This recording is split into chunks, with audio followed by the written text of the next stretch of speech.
dive more into the MarTech. Oh, perfect. We're recording. Perfect. So as I said, talking about the revolution of AI, like evolution could be a big term, but more around like how is the impact on e-commerce, especially the MarTech aspect. So we're gonna dive into that. So today I'm very pleased to be there with Sergius. So Sergius is one of our product operations manager, working very closely to any AI topics that we have in Sales Manager. And myself, I'm Pierre. I'm a VP of product. Yeah, leading the team in Sales Manager. So yeah, let's kick off. The way also we like to do so if you have any questions, we're gonna have some time at the end to answer them. So feel free just to like write them down on the chat box, and we'll make sure this is fully addressed at the end of the session. Okay, perfect. So talking about interesting like scenarios where we start seeing AI popping in. I had this very interesting story that I've been doing not so long ago, where obviously you have like very young son and you go through all these books and it started being quite repetitive. And I found this interesting person that was basically saying that actually you could definitely leverage Gen AI to really start inputting very creative stories, but also like adding elements that you wanted as part of that story. So my son's still like be like 1 year old. Like the question was more, okay, I want a fairly like short like story to go to bed. He's 1 year old, and I just inputted some like fun facts. So I wanted to take place in China. It should include dinosaurs because he loves dinosaurs, and rock music, like rock band especially, because he loved this. And I just put that through like ChatGPT, and I started having like quite a very interesting, fully like original story that came in. And with prompts, I was able just to like correct it a little bit, just said, okay, it's too long, make it shorter. And at the end of the day, make it even funnier by just adding rhymes on the end of it. And the answer I got from ChatGPT was actually like mind blowing, the level of quality they had, especially with bringing like to this concept. So I ended up having this like very short story made with rhymes the entire time. And the part that really shocked me was the idea that he actually even created specific elements about the characters. So I said just rock music and dinosaurs, and created this band called the Dino Beats, that were basically like touring in China, and brought all these interesting stories about that. And my son like particularly loved it, was really like yeah, involved as part like this, asking questions about it. It was actually very sweet. But also what is very interesting on the back of this is that not the story itself, is also like how you are able nowadays to also input element and corrections as part of the content that you're going to get. Because if I was to create a story like on my own, like I'm no writer, it probably take me quite some time, and it might not be actually as at the level of quality. But also, especially if you take the concept of like stories for children, elements like that, there's also a lot of great input around. Look, I want to talk about of a boy that was a bit shy, and how you can possibly go over that, or elements that basically kids that could be like potentially cool. So like this whole idea around how you are nowadays able to create something just using your phone, asking 3 questions, and get a very great level of quality on the back of that for this. I think that's very interesting. And this opened up this whole idea around the fact that AI nowadays has never been so accessible.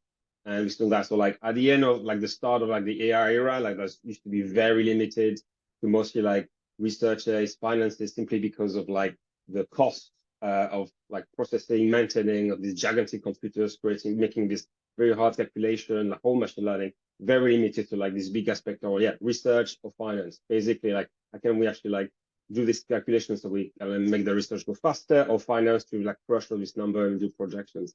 And then if you look like the last few years, like we more started having this idea around like AI for the masses. And as part of that, probably that was the first application of AI, especially related to e-commerce, where we are effectively using AI to propose the right product in front of the consumers. So this is where you have the whole idea around AI to many, so like recommendation based on like this overall group of segments, to the point that you start really getting AI to deal the work for one-to-one. And as part of that, much more accessible. You have lots of like vendors that just focused on doing these different elements. But at the end of the day, like the more like recent like type of like technologies that came out in the last few years, like Gen AI, really like shifted the power of AI to obviously opening that to like the entire world. Like everybody can download like the Bard or like the GPT app on their phone. But effectively, what we've been seeing is that there's been a massive accelerator for the makers. So there will be marketing professionals, creators, writers, translators, all these different people that effectively have to spend their time creating taglines, thinking of messages, how can I actually describe this specific promotion or this product in the best way possible. And what we've seen is that AI and Gen AI, particularly, there has been a massive use to actually facilitate the way that they work, so making them much more like efficient, much more fast, and also allow them then to actually focus on what you actually make a lot of sense. So this has been a very interesting aspect of that. And I guess the second part that has showcased how accessible that is like ChatGPT, when it actually first came out, has been one of like the fastest technology to actually reach 100 million of users. So if you compare to like, yes, Spotify took them 11 years to get to that level, Facebook 4.5 years, ChatGPT took 2 months to get to that level, and they keep going and they keep progressing and push it even further. So definitely like a very interesting piece of technology. Like I see, look, the link to the accessibility of that. And what we've been seeing is obviously like the entire e-commerce space, like MarTech space, started having like different vendors importing the technology as part of their stack, just to see how we could make that more relevant in the best way possible. And what you end up seeing on the back of this is that effectively, this is completely shifting the way that marketers are working. All these makers are working. So there's different studies that came from OpenAI that basically said about 10% of the work task of about 80% of the US force will actually be impacted by AI. So like a lot of that is keep getting the input. And overall, yeah, 19% of workers could see at least 50% of their tasks impacted, which is actually a great thing. I don't think it's a threat, pretty much the opposite, in the sense that all these different elements that could even take time or be hard to do actually are going to be accelerated, elevated using Gen AI, which means that actually marketers nowadays will be able to do much more with the same like level of resources that they have today. And to actually talk about the level of quality, actually, we're going there. Is like there's been a very interesting study that happened about a year ago where we basically asked university like professional to like do an essay, and we had the same thing from ChatGPT to do the same thing, or like similar technology. And what we got is effectively AI, with also the level of knowledge they had, was actually able to do it much faster. So like 37% faster in terms of like productivity, but also like higher level of quality, because on average, he actually rated much higher than these professionals. So once again, that brings this whole idea around the fact that it could be a very great helper, a co-pilot, as you could say. And what you start seeing on the right-hand side of this slide is how the Gen AI actually has been impacted across all these different areas, from text to video, images, code. As the time grows, we're seeing more and more applications with this, because this is actually very interesting technology on the back of this.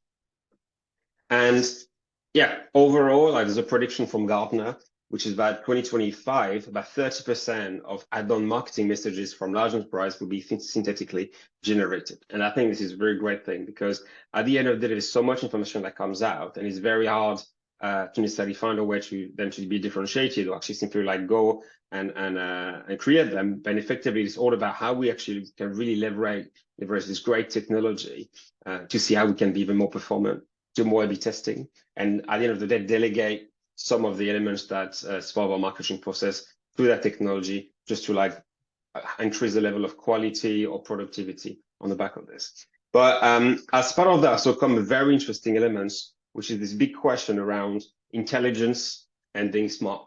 And yeah, especially as sales manager, that's a piece which is very important for us, where we're able to really like separate our fascination about technology and how actually we should apply that as part of our product.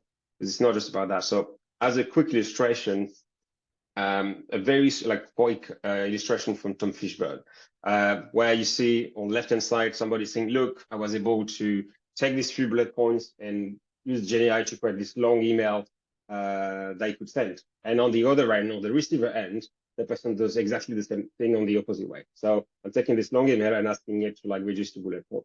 And this is actually like the clear, like I guess like conflict between intelligence and using it in a smart way. Because effectively, yes, like this is a great example of like using artificial intelligence to actually really enhance some of the messages you're doing, enhance obviously in brackets, But effectively, like what's been missed as part of this is actually the actual use case on the back of that.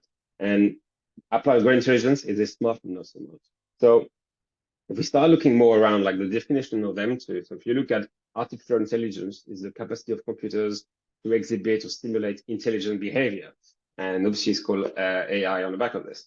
Intelligence itself is about to acquire and apply knowledge and skills. So this whole idea around we're going to train models, use that data to be able to do these like incredible things using our technology.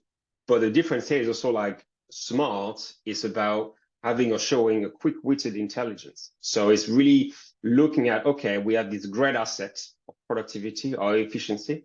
Where actually can we actually put this to use in the best way possible? And this is where it starts making a key difference. So if I just go back to the example I just put at the start, this actually is very interesting because this is based on a use case, like an environment where there's actually a really good application of that technology to something that could have taken me quite some time to do like manually. And that's the whole idea there. It's all about how we can take that technology to like make it work in the best way possible. Because if it's just to basically extend and create long emails that at the end of the day will be just once again translated to bullet points, this is not a great application to that technology. So if I just start applying that more especially to MarTech, and is like a very simple flow around like somebody that wants to like plan a campaign, do the research, write and create the elements about, do some like polishing at the end of the day, and then publish it. Really like simple like plan as part of this, and all of these different elements can be done manually. From the question around, okay, what segment I should be focusing on, what is the message I should create, to whom, and how can I publish it in the most effective way. And with like the use of that technology and yeah, AI per se, there's a lot of way where it can be like actively like supported. So we can use like predictive analytics at the start to help you understand which customer, which segment you should be focusing on. But also as part of this, towards the end, we can use also like personalization algorithm to make sure that we are showcasing the right product to the right customer on the one-to-one level. And right in the middle, this is where like the generative AI actually is really useful, because this is where that can help you like, yeah, identify some of these segments in the like how can we actually reach them in the best way, trying to move away from like this like blank page to actually have a first go or brainstorming around how messages could be done based on these specific users. And effectively, how can we make sure like we actually present the right content to support overall this campaign? So at this stage of that level, like it's something that is done today, that we have that as part of our stack. But also the question is around how we can effectively use this in a full smart way by elevating all this information. And this is where, alongside AI, another element is extremely important is that customer data, all this information that you have that is going to help you elevate the technology they're actually using to do this. And that brings us to the idea, and that's one of the like foundation that we have in Salesman Go, is that data is the fuel. It's the fuel of everything that we are doing. So you could still run like personalization just based on like first-party data, but we strongly believe that the more information you have about your customer, information that is relevant obviously to like the marketing aspect, the best the message you're gonna send. And also not just the message itself, it's also like the channel you're gonna put it in, and effectively how you reach and engage with them is going to be even more personalized. Like that's what's something I like to put more around like individualization compared to personalization, in the sense that we really start building true relationship with a customer like one at a time. And as part of that, here's a very simple example to showcase like the difference where we still can use like artificial intelligence, but how we can elevate that using zero-party data. So if we start with like a simple journey, so imagine we're obviously like a day before Black Friday, and I'm gonna go on this massive like shoe store. There's tons and thousands of different shoes, and obviously, if we want to start playing like AI as I join this my purchase journey on the platform, if we are only focusing on first-party data, so you're probably just gonna track where I'm going around, see how I'm interacting. So the categories I'm going to, the product I'm staying, and I'm not putting in my basket, the different changes I'm going to make on the different filters of my research, you're going to start seeing all these live signals that's going to come in.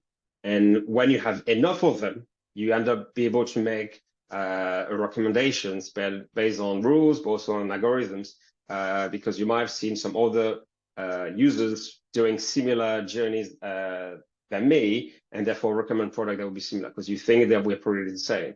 And what you end up doing at the end of the day is using all that technology, all that tracking to make what I call like a recommendation, which is an assumed relevance. Because you guess at the end of the day that this is the right product for me based on all these first signals I've been on. And the challenges with this is like it still works. You can still have like great personalization as part of this, but it takes time because you need to be able to capture enough signals to actually make me like a relevant recommendation. But also you assuming the relevance. So as much as you are going to make a recommendation based on my signals, the training of that model, of the algorithm has to be based on other people doing similar purchases. And therefore, there's still chances that actually you might not hit the right level. So for example, I'm actually going there, but I have a few elements that like, I love Nike shoes. I don't want to see any other brands. These are my size, all these different elements that actually could be already existing within the database, but I not necessarily leverage if you just focus only on first-party data. And this is where the use of zero-party data is actually very, very good as part of that context, because we're really seeing that as a really strong enhancer of any of the channel capabilities you're going to have as part of your tool. So for example, if we already have lots of information about our customer, and I'm going to take the example, okay, you know, like my favorite brands, my shoe size, the style of shoes I like, the delivery methods I prefer, or items that would have already been put on my wish list. The moment we're able to identify the customer, well, we don't even have to guess. We have all these really great inputs, all this really great data that tell us, look, Pierre only wants to Nikes. He has never bought anything else since he's been with us. And he told us himself that he likes Nikes. This is for everyone. Perfect. Let's go with that. Shoe size. It's a shoe size. We're not going to showcase any product that are not in stock for that size.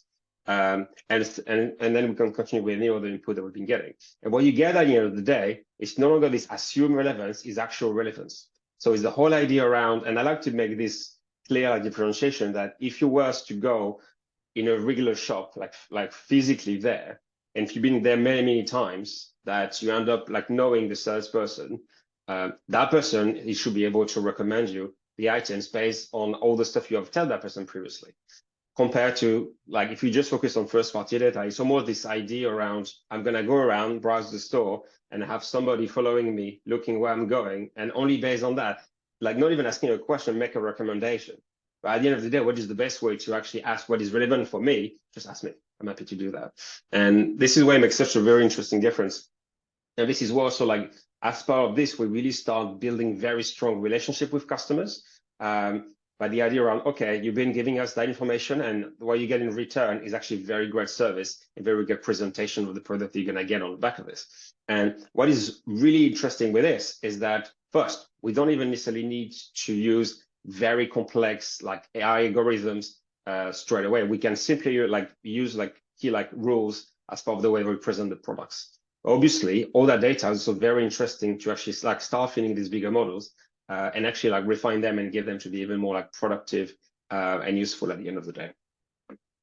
And this is where like if you want to start applying that directly to your campaigns and how effectively you want to present your product and your message to your customers. What you're going to get on at the end of the day is that if you just want to look at the unbound channels separately and of the website engagement, you can definitely do that. There's a lot of like vendors that exist that are just going to focus on doing like push messages or like simple like recommendation on the site, just based on that first party data on this tracker that we'll give them. But what is very interesting, and this is something which is very at the core of our product and Sales Manago, is the idea that the best way to feed these channels is to use this like 360 degrees profile of the customer.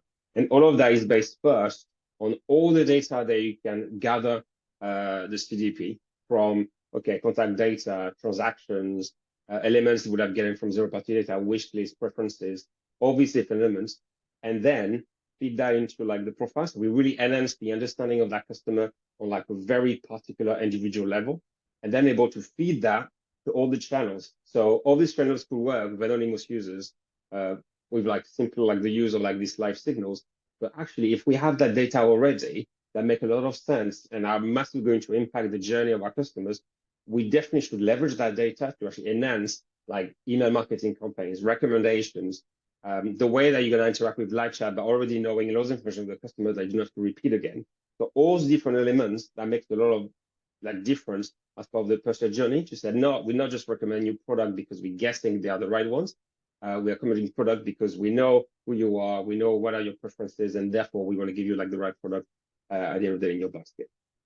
So if we, on this big change of like this revolution and XSV or AI, the biggest question is, okay, where, like as a marketer, what do I need to look for? What technology should I buy? What I need to do? Where should I start? So the first stage, in my opinion, is really to put the technology away and challenge your process. So look at how you actually work on a regular basis. How do you create a campaign? How you identify your customers? All these different elements, and really find these different pain points or areas that you think you could leverage artificial intelligence to basically accelerate and improve the quality of the work that you are doing. On the second level, then, yeah, list all these use cases and then only think about the technology. Because if you just start focusing on, oh, we need to plug AI everywhere, this is not the right answer. You might just end up actually using a lot of like computing power and costs for something that actually could be solved in a much more simpler version. So yes, focus on the use cases and start working them out one by one.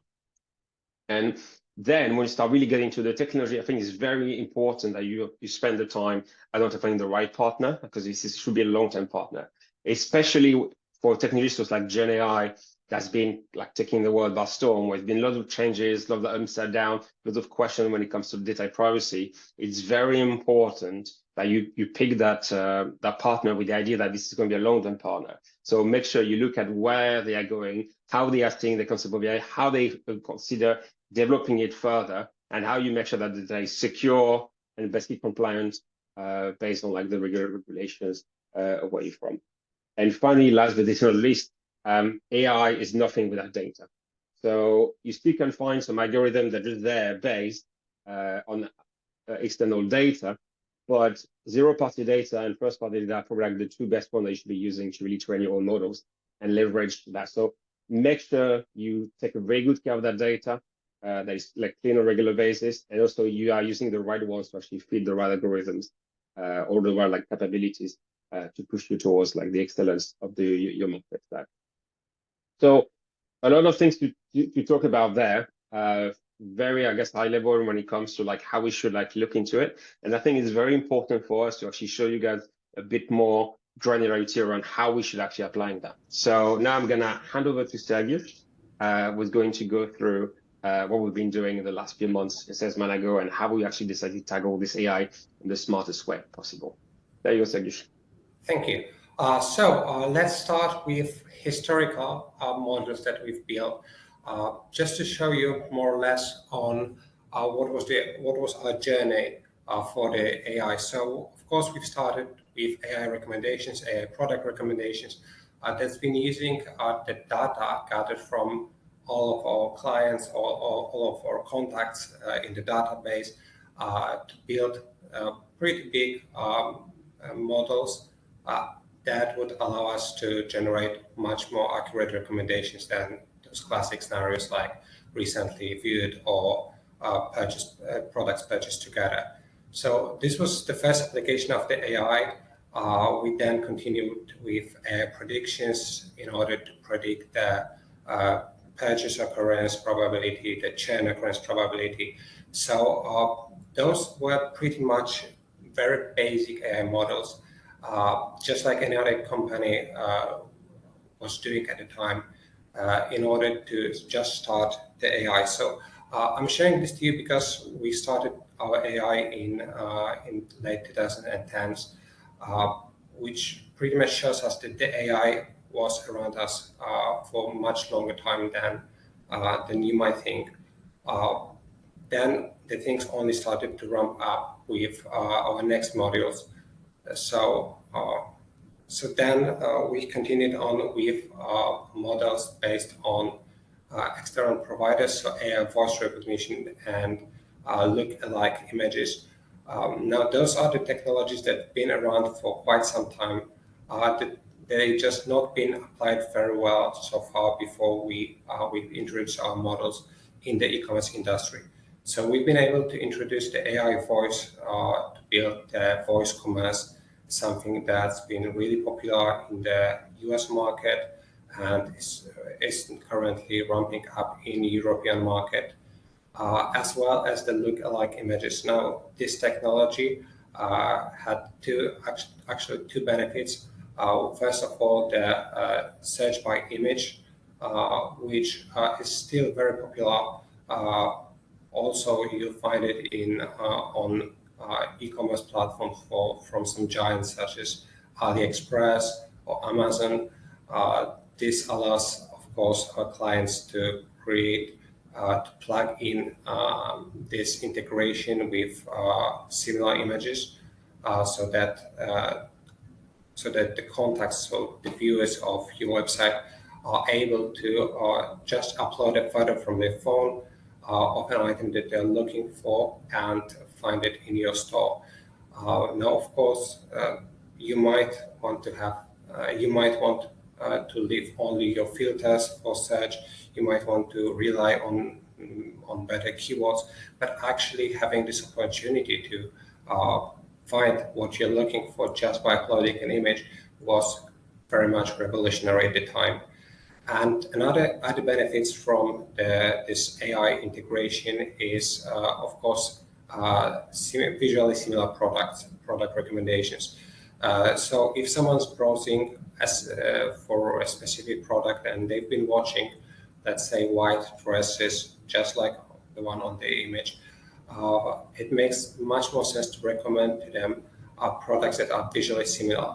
Now, if you have great categorization of your products on your website, if you have all of the filters set up, maybe this could be achieved in other ways.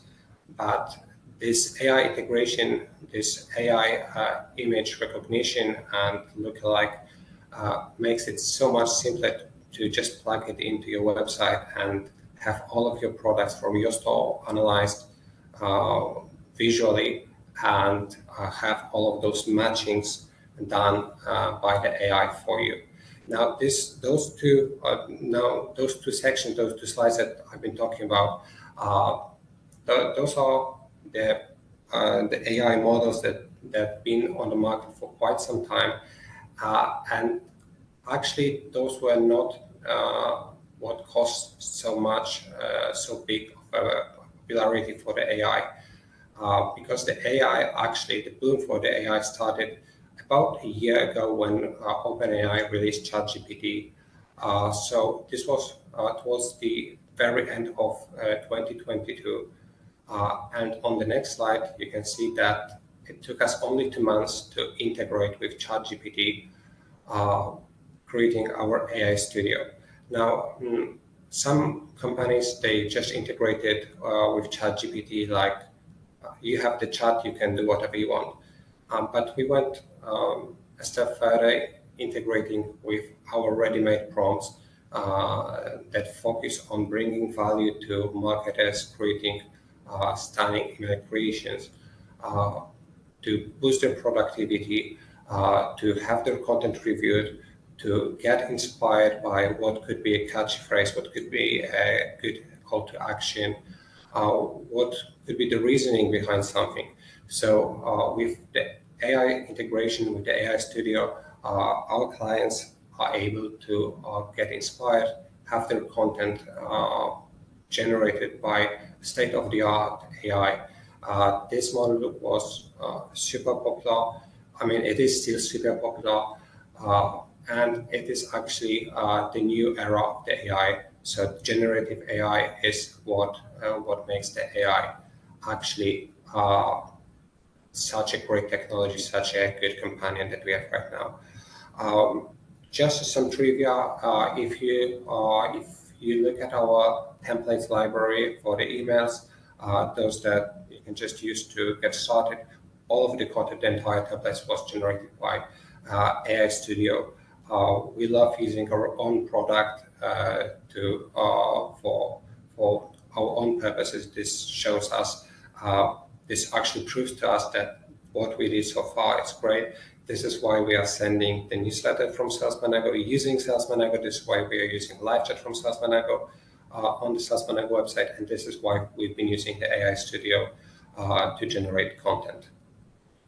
The next integration was delivered just a few months later. So so in April, we've been able to deliver the DALL-E integration. Now, the DALL-E integration at the beginning, as we all know, it was revolutionary. We've been able to generate images, and this is the moment when we realized actually how great the generative AI is.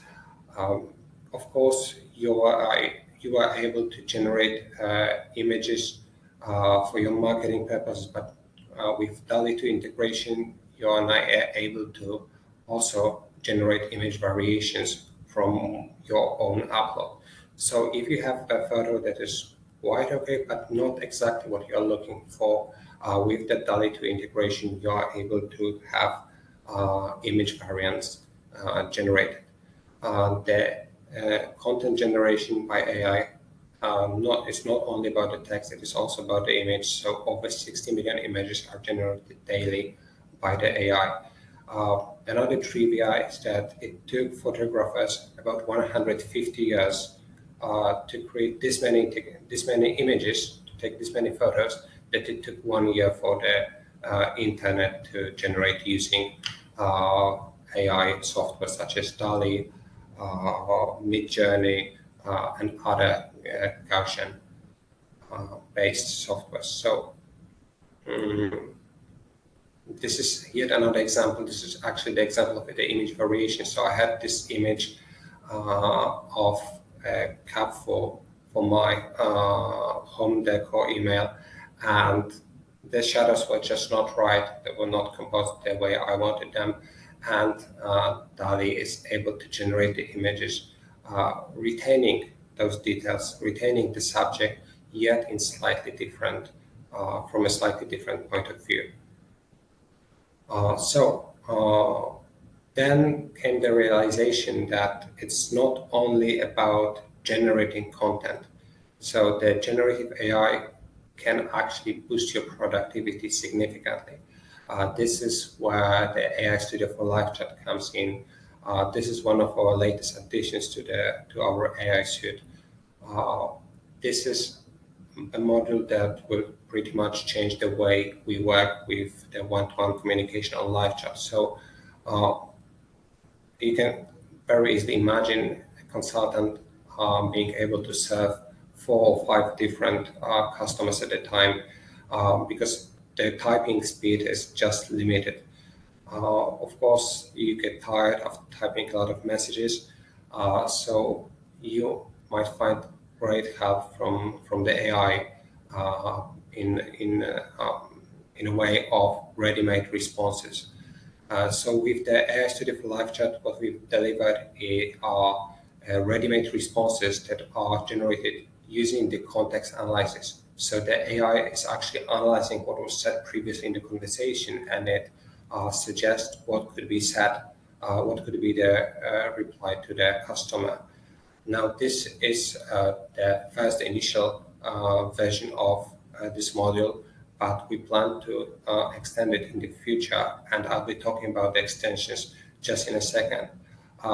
Just to show you how important the live chat channel is, I wanted to mention that just having live chat on your website can increase the average order value by about 10%. So about 10%, of course, this is a huge number for any e-commerce store. So having live chat and having a well-working live chat, one where you're not waiting in a long queue, that you can get all of the replies pretty much instantly, yet while also being reviewed by a human. So this is the part where the human touch comes in, is super great for pretty much any e-commerce. Now about the extension of the AI Studio for Live Chat. So we are currently working on a model that will be able to be trained with the data provided by our clients.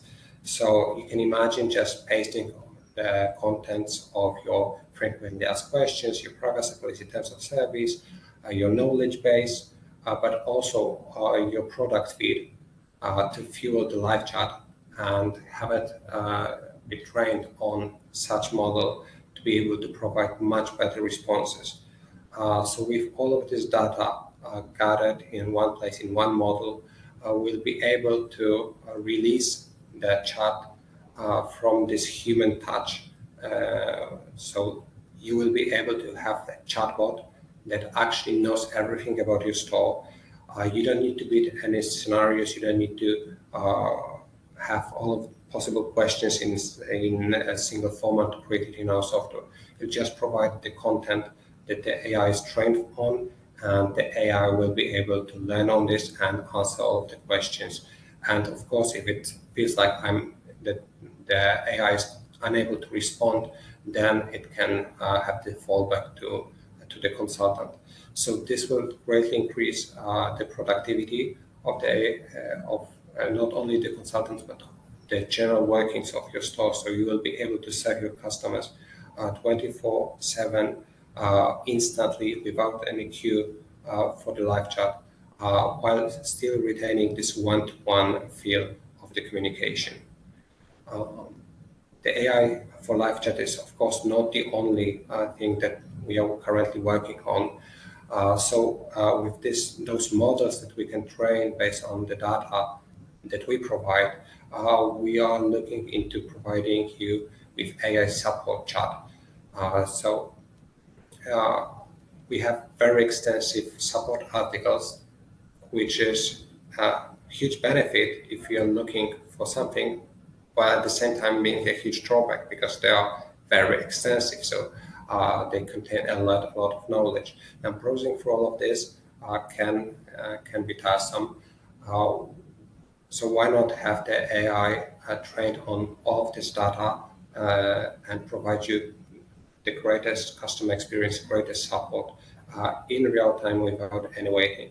So we believe that the AI support will be able to serve all of our customers and greatly reduce the number of emails that we need to exchange to give support to our clients.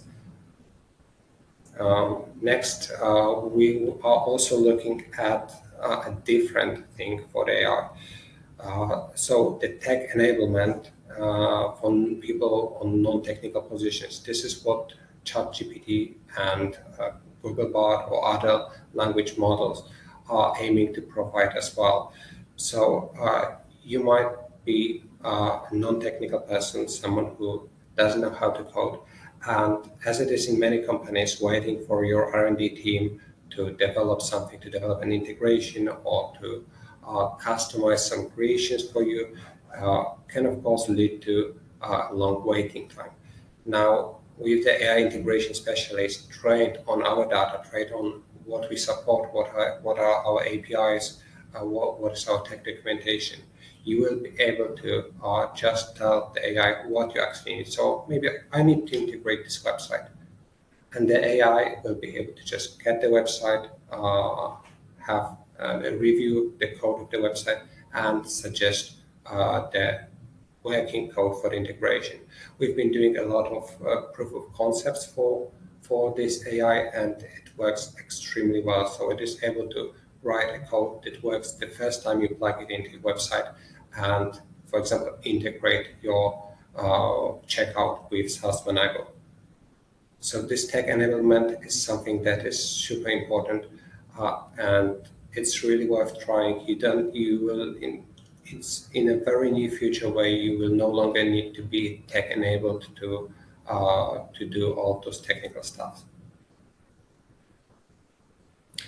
Something that is outside of the scope, outside of the previous supportive scopes, is segmentation.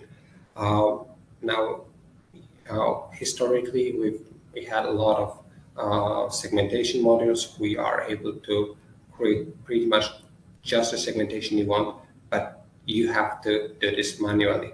Now, what if I tell you that in the near future you will be able to just click a button and have all of your contacts segmented according to the transactions, with segments named accurately by the AI, with great descriptions provided by the AI.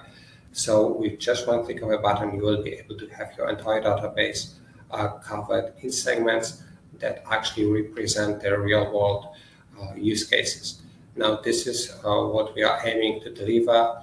So we'll be using Google services to calculate all of this, and you will be able to benefit from this in SaaS Manago shortly.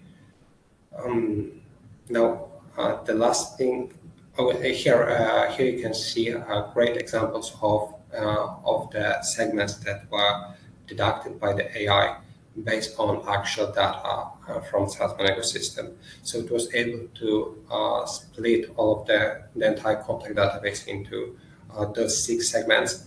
As I want you to look at the names of just the names of the segments, they are actually what you're looking for in software like SaaS Manago. So this is why it's such a great opportunity. This is why the AI is such a revolutionary tool, because it's actually doing what you need. The last slide. It's not the last slide, sorry. So we have the omnipresence of the AI. Now, we are looking into integrating the AI into pretty much every module in SaaS Manago. Now, of course, we could just plug in some very basic chat-like solution everywhere, but this does not bring an actual value to the product. This does not bring the actual value to you, the users of our system. Now, the way we approach AI is, as Pierre mentioned, we want to be smart and not only intelligent. We need to have the AI that is presenting great added benefit for you, that is boosting your productivity, that is acting more like a copilot than a gimmick, because anyone can have a simple solution, and we know very well that what you're looking for is a great solution that lets you work quicker with better results. And this is a slide that I've been waiting so much for. I had this conversation with ChatGPT yesterday. So I've been doing some work that was very monotonic because it was just translating the names of different languages. And I wanted to make sure that it is actually translated well. So I just pasted it to ChatGPT to make sure that there is no misspelling somewhere. And I want you to look at the Czech language, because the AI was able to confirm that all of the translations are right, but it made the initiative to tell me that the language code that I've used for the Czech language is wrong. So as you can see, ChatGPT or any other AI solution is taking the initiative to tell you something that you didn't ask for, but the AI thinks it is relevant for you. This is a great opportunity for all of us to see how well the AI is developing.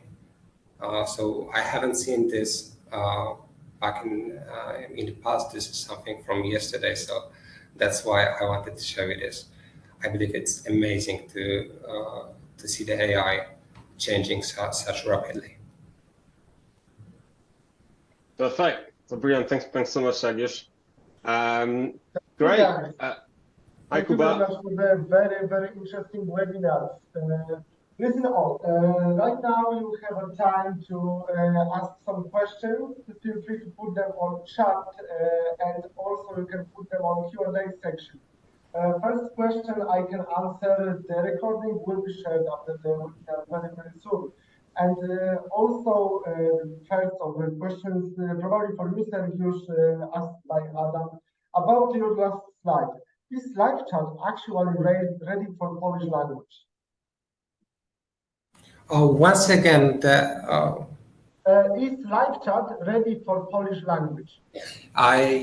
Yes. So AI Studio for Live Chat is ready for Polish and pretty much any other language. So the way the AI is gathering data from is by being fueled from different sources. Now, those different sources come in different languages. The more popular the language is, of course, the more data you have. But in general, the AI is able to respond in pretty much every language that is present in the internet. Now, the quality of conjugation, the quality of the language itself really depends on, of course, the complexity of the language and the training materials provide. But from my testing, it works really well in Polish, of course, English, Spanish, and Pierre can definitely confirm that it works great in French too. It does. It does. Thank you, Sergiusz. That's very, very interesting. Second question to both of you. Will the AI take my job? That's actually probably something that concerns all of us. At the end of the day. I mean, that's a very interesting question. There's lots of polemic on the back of this. Obviously, I guess, I mean, it makes sense, like some people having a fear around, look, if you are impacting 50% of my tasks, what is it going to look like? I personally don't think AI is there to take up jobs. I think effectively it is there to make us even more like productive and focused. So I think even since the start of AI, like the whole idea was around, okay, how can we enhance a human person to do it? So that it's like this very common say around like AI is not going to take your job. The person who's going to take your job is somebody that knows how to work with AI at the end of the day. So I think ultimately that's a massive opportunity to work with AI and trying to embed it within our tasks. So yeah, there's a similar idea around like when we started using like calculators or Excel spreadsheets or elements like that. So it just massively helped us be much more productive focused. And at the end of the day, we support marketers really focus on the area that cannot be actually enhanced by AI, or at least it would only be supported as part of it. So yeah, I personally don't think, it's going to take my job. No. That's interesting. Thank you, Pierre. And the next question: do you guys think that AI is just actually a buzzword? So I think that's probably also something very interesting for all of us. Like AI is right now very, very popular, but is it actually that game changer as we are all thinking? So I mean, I think the term AI is extremely popular, and probably because of that, end up probably like misused or showcased for solutions that not necessarily like leveraging much actual artificial intelligence. Or so I think overall we know that if you go like looking at the market, if you put AI in front of any capability, it makes it much more attractive for like a prospect or element like that. So I think what is very important here is to actually be very mindful of that, very ask the questions around, okay, what officially is smart or intelligent as part of the solution. But also I think it's super important just to look beyond that and just looking at, okay, is the application of machine learning or artificial intelligence relevant as part of that? So that's something that Sergiusz just mentioned as well, like the idea around we don't necessarily need to bring live chats everywhere for the single capability of our products when it's not relevant and just add noise. I think our job is there just to make sure that we're using AI when it enhances the capability of support our customers where it makes relevance. So yeah, I think, it probably comes more as a buzzword. It ends up being like everywhere at the moment. And I think the biggest question there is like, what value do you get on the back of it from like the application of this or different capabilities? But yeah. Great, thank you. And the last question we have is actually about security, because right now the AI tools are very, very accessible.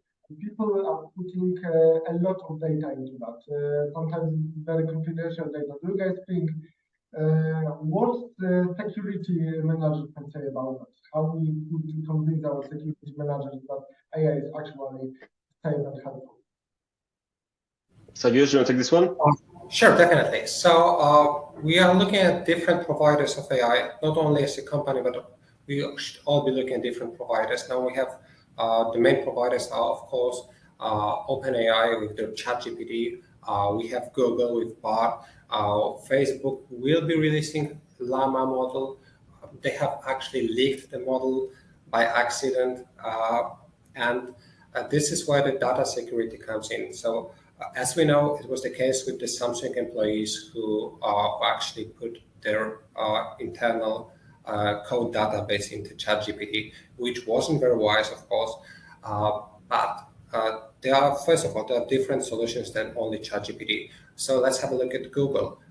With Google, you can actually sign an agreement that says that your data will not be used for the training. You have your own private cloud where the language model is run, which means that if you're an enterprise looking for a solution that will be secure, that will be accepted by your security team, you should definitely be looking at Google's solution or perhaps the Llama solution, which we can run on your own server, which of course completely turns off any security threats. In this regard, the OpenAI integration, or in general the OpenAI solution, is not the most secure one. However, for the marketing materials, it is one of the best ones. So what you're looking at is the balance between having your own private solution, which is fully controlled by you, which you are not afraid to use, and having a solution that is super popular among everyone and has the integration with DALL-E 3. Now, to choose the best one for you, of course, you can have the conversation with your security team. You can split the usage between those two different models. So use one maybe by your R&D team, where you put your code database in, so your internal property in, intellectual property in, and for general generative AI stuff, use maybe a different model. Okay, thank you. That's very interesting answer. That's all the questions. Guys, thank you very much for the webinar. Thank you all for participating. And yeah, that's all from our side. See you soon again. Perfect. Thank you, everyone. Thank you. Bye-bye. Bye.